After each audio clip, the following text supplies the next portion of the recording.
नमस्कार बच्चों। Today we are going to discuss class 10th English assessment worksheet number 12। ये आपकी 15 नवंबर 2021 की वर्कशीट रहेगी। क्लास 10th के टर्म 1 के जो एग्जाम है वो 30 नवंबर से स्टार्ट होने वाले हैं। तो टर्म 1 के एग्जाम बिल्कुल पास में आ चुके हैं।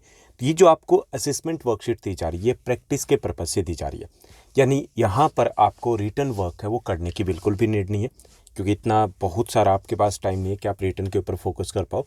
अभी आपका फोकस है वो रिवीजन के ऊपर होना चाहिए।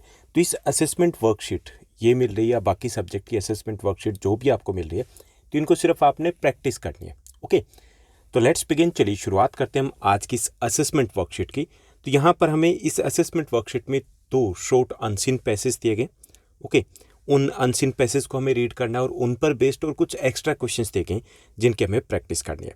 Let's begin. चलिए शुरुआत करते हैं और सबसे पहले हम फर्स्ट जो हमारा अनसीन पैसेज है इसको हम रीड करेंगे। ये क्लाइमेट के बारे में और बीबीसी जो बीबीसी आप सभी को पता है कि ब्रिटिश ब्रॉडकास्टिंग चैनल है, उसकी एक रिपोर्ट है। यहाँ पर क्लाइमेट की बात की जा रही है और क्लाइमेट जो कि अभी दिल्ली की बात करें तो जिस तरीके से गैस चैम्बर बना हुआ है, सो काफ़ी रेलेवेंट ये टॉपिक दिया गया।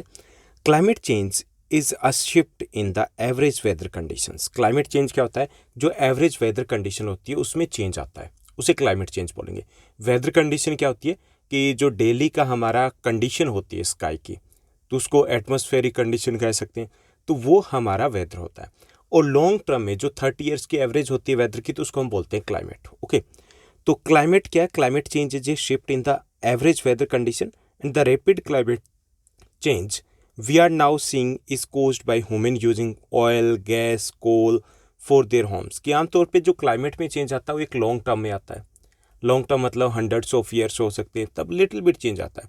लेकिन अभी जो पिछले कुछ लास्ट 20 ईयर्स की बात करें तो क्लाइमेट चेंज आ रहा है वो रैपिड चेंज आ रहा है, तेज़ी से चेंज आ रहा है। क्यों आ रहा है? बिकॉज ऑफ द ह्यूमन्स जो एक्टिविटीज़ है उसके कारण हो रहा है। It is caused by the human using oil. हम ऑयल को यूज़ करें, गैस को यूज़ करें, कोल को यूज़ करें, किस पर्पज़ के लिए? अपने घरों में, फैक्ट्रीज में, ट्रांसपोर्ट में। It means that we are polluting the environment, और इन्वायरमेंट पॉल्यूशन का मतलब है क्लाइमेट में चेंज आना है। When these fossil fuels burns they release green house gases.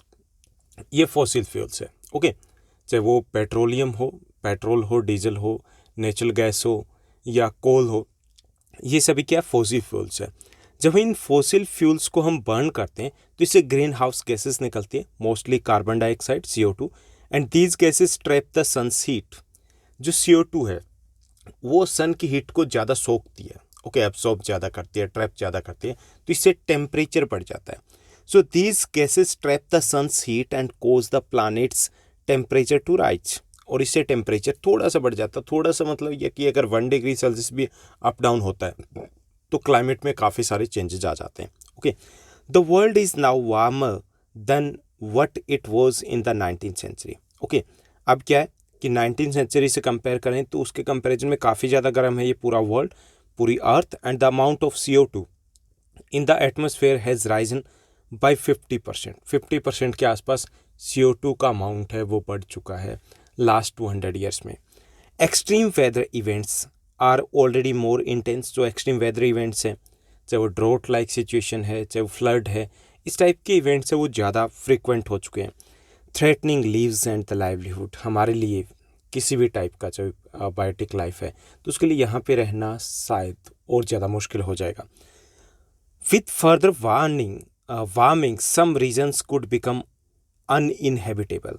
कि अगर ये टेम्परेचर थोड़ा और बढ़ा तो काफ़ी सारे और एरियाज होंगे जहाँ पर हम रह नहीं पाएंगे। ओके, जैसे सहारा डेजर्ट है, ऑलमोस्ट वहाँ पर लोग जो रहते हैं 2% पर स्क्वायर किलोमीटर है, और अगर टेम्परेचर बढ़ा तो अनसूटेबल हो जाएगा वो रीजन भी। As farm land turn into the desert, और जो फार्म लैंड है वो डेजर्ट में कन्वर्ट हो जाएगी। क्या होगा? फूड क्राइसिस क्रिएट होगा। जो दाम हम कहेंगे चीज़ों के वो ज़्यादा एक्सपेंसिव हो जाएंगी वस्तुएं, क्योंकि फूड ग्रेन्स है उसकी शॉर्टेज हो सकती है, क्योंकि पॉपुलेशन तो बढ़ रही है लेकिन एग्रीकल्चर एरिया वो कम हो जाएगा। Okay, in other regions the opposite is happening. और बाकी जो एरियाज है वहाँ पर भी कुछ अपोजिट थिंग्स भी हो सकती है, with extreme rainfall causing historical floods. क्योंकि टेम्परेचर बढ़ेगा तो इससे क्या होगा? इससे जो इवेपोरेशन है वो ज़्यादा होगा। ओके, तो कुछ रीजन्स में हैवी रेनफॉल होगी, इसे फ्लड आएगा, as we seen recently in China, Germany, Netherlands, जहाँ पे हमने देखा कि ऐसा कुछ ही हो रहा है। ओके, तो ये था हमारा एक्सट्रैक्ट। अब इसी पर बेस्ड है कुछ इजी क्वेश्चन, चलिए इनको सॉल्व करते हैं।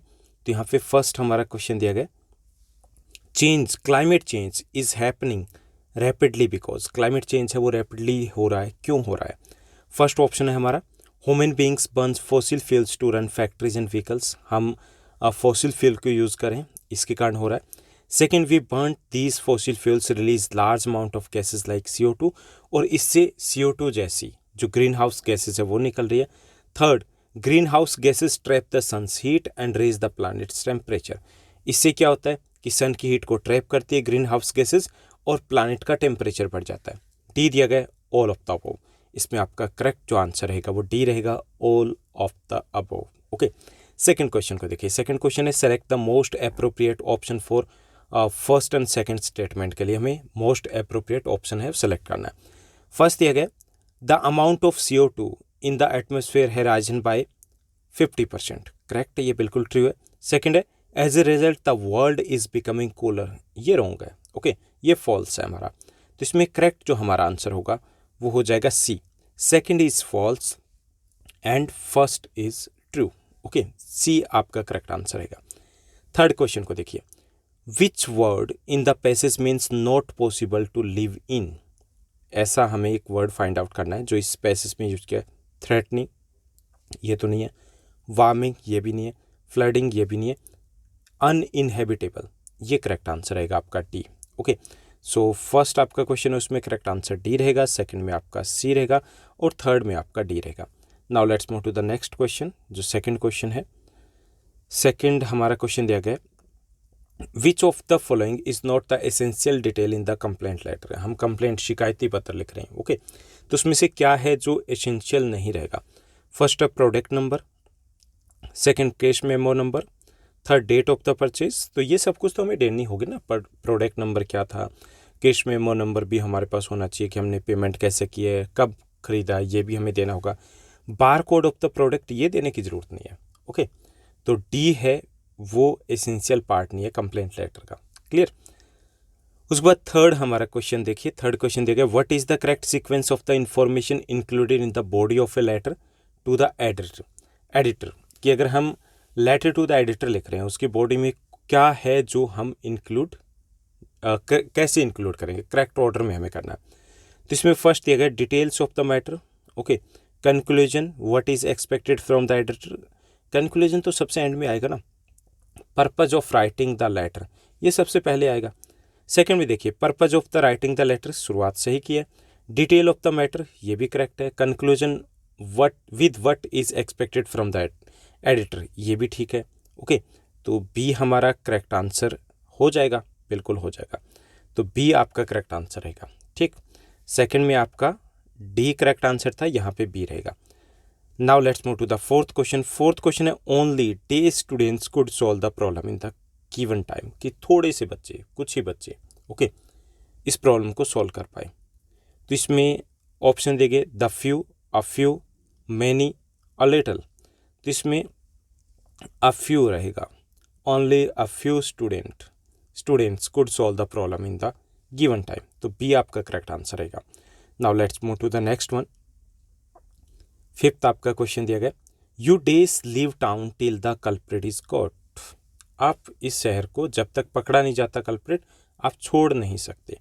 Should not, need not, can not, may not, तो इसमें कैन नॉट रहेगा, क्योंकि यहाँ पे ये जो सेंटेंस दिया गया इसकी जो टोन है, टोन से ये लग रहा है कि that is not just the suggestion, it is more than suggestion, तो आपका कैन नॉट रहेगा। शुड नॉट तो होगा सजेशन अगर देना होता तो कैन नॉट आपका करेक्ट आंसर हो जाएगा सी। सिक्स्थ क्वेश्चन को देखिए, सिक्स्थ क्वेश्चन दिया गया, which option displays the correct change of the following to reported speech, यहाँ पे एक सेंटेंस दिया गया, इसको हमें किस में चेंज करना है, इसको हमें रिपोर्टेड स्पीच में चेंज करना है। ओके, इसका करेक्ट आंसर हमें फाइंड आउट करना है। He said Renu met her cousin in a wedding last week, okay, तो इसमें फर्स्ट ऑप्शन दिया गया, ही सेड दैट रेनू, पहले देखिए कि इसमें क्या करना है हमें, एक तो जो हमारे कोटेशन जो मार्क दिया गया है इसको हमें हटाना है, ठीक, उसके बाद हमें टेंसेस को चेंज करना है, लास्ट वीक को चेंज करना है। ओके, तो ये सब कुछ हमें चेंज करना है। तो he said that Renu met his cousin in the wedding in last week, तो ये हो नहीं सकता क्योंकि मेट टेंसेस में चेंज नहीं किया गया। ओके, पास्ट जो हमारा सिंपल पास्ट है वो यूज किया गया, इसको लेके जाना हमें पास्ट परफेक्ट में। सेकंड है ही एक्सक्लेम्ड दैट, ऐसा कुछ भी नहीं है एक्सक्लेम्ड वाला, यहीं से ही रॉन्ग कर देते हैं। थर्ड ऑप्शन है he said that Renu had met her cousin in the wedding the previous night, तो सी इसमें करेक्ट आंसर आ जाएगा। ओके, सी आपका करेक्ट आंसर रहेगा। क्लियर। उसके बाद सेवंथ देखिए, उससे पहले हमें एक छोटा सा एक्सट्रैक्ट दिया गया, चलिए उसको रीड करते हैं। तो यहाँ पे एक्सट्रैक्ट है ये, she had to find Wanda Petronski, Wanda Petronski को उनको सर्च करना था। Okay, and maybe she had not yet moved away, और शायद वांडा है अभी तक गई नहीं है। Maybe Peggy would climb the heights with her, और मे बी जो पेगी है वो मेरे साथ कहाँ जाएगी, बोगिन साइड्स पे जाएगी जहाँ पर वांडा रहती है। And they would tell Wanda she had won the contest, और उसे बताएंगे कि उसने वो कंपटीशन कंटेस्ट जीत लिया। And they thought she was smart and the 100 dresses were beautiful, और वो ये भी बताएंगे कि उन्हें लगता है कि वो काफ़ी इंटेलिजेंट है, स्मार्ट है, और उसकी सारी ड्रेसेस बहुत अच्छी है। ओके, तो ये हमारा एक्सट्रैक्ट था 100 ड्रेसेस पार्ट 1 और 2 से। तो यहाँ पे मैडी है वो ऐसा कुछ सोच रही। तो यहाँ पे क्वेश्चंस को देखिए, पार्ट ए दिया गया 7th का, why did Maddie want to find Wanda Petronski, Maddie है वांडा पेट्रोन्स्की को क्यों ढूंढना चाहती है। टू हर्ट हर फीलिंग, ऐसा नहीं है। To tease her about 100 dresses, ऐसा भी नहीं है। To congratulate her for winning the contest, और डी दिया गया नन ऑफ द अबव। तो इसमें करेक्ट जो आपका आंसर रहेगा वो सी रहेगा, to congratulate her for winning the contest. Okay, C आपका करेक्ट आंसर हो जाएगा। उसके बाद बी देखिए, बी पार्ट आपका, बी पार्ट दिया गया 7th का, select the words that best describe the Wanda Petronski, इसमें से वो वर्ड्स हमें सेलेक्ट करने जो वांडा पेट्रोन्स्की को बेस्ट डिस्क्राइब करते हैं। She is quiet, okay, rowdy नहीं है, असर्टिव नहीं है, smart yes, artistic yes, and mischievous नो। ओके, फर्स्ट, फोर्थ और फिफ्थ हमारे रहेंगे, तो डी आपका करेक्ट आंसर हो जाएगा। Lencho's field were destroyed by, Lencho की जो फील्ड है वो कैसे खराब हो गए थे, ये सभी को पता है कि इसमें इन्होंने ऑप्शन दिए tornado, hurricane, tornado, hailstone, scale. तो इसमें करेक्ट जो आपका आंसर हो जाएगा वो आपका बी होगा, हेलस्टोन्स। 9th देखिए, 9th आपका क्वेश्चन दिया गया, pick the option that list the boy's thoughts that match with the line, किसमें से हमें ऑप्शन सेलेक्ट करना है जो कि इस लाइन से मैच करता हो। As he rigid, trembling and staring down, कि वो खड़ा रहता है, एक ही तरफ देखता रहता है। ट्रेम्बलिंग था, स्टेयरिंग डाउन नीचे की तरफ घूर के देख रहा था। तो इसमें करेक्ट जो आपका ऑप्शन रहेगा वो इसमें फोर्थ रहेगा। फोर्थ करेक्टली यहाँ पे एक्सप्लेन करा इसको, oh I have lost it, it's gone forever, that's was all the time I had with it, that time is over. तो डी है वो करेक्टली इस लाइन को एक्सप्लेन करा है। 10th क्वेश्चन को देखते हैं। 10th हमारा क्वेश्चन रहेगा, according to the poet, poet के according, what is the child learning the ball poem में बच्चा क्या सीख रहा है। फर्स्ट ऑप्शन है टू बी एट लॉस, कि खोना है, लाइफ में कई बार हम कुछ चीज़ों को खोते हैं तो उसको सहन करना वो सीख रहा है। To take care of the things, अपनी चीज़ों का ध्यान रखना है वो सीख रहा है। टू बी इरिस्पॉन्सिबल, तो इरिस्पॉन्सिबल तो नहीं सीख रहा।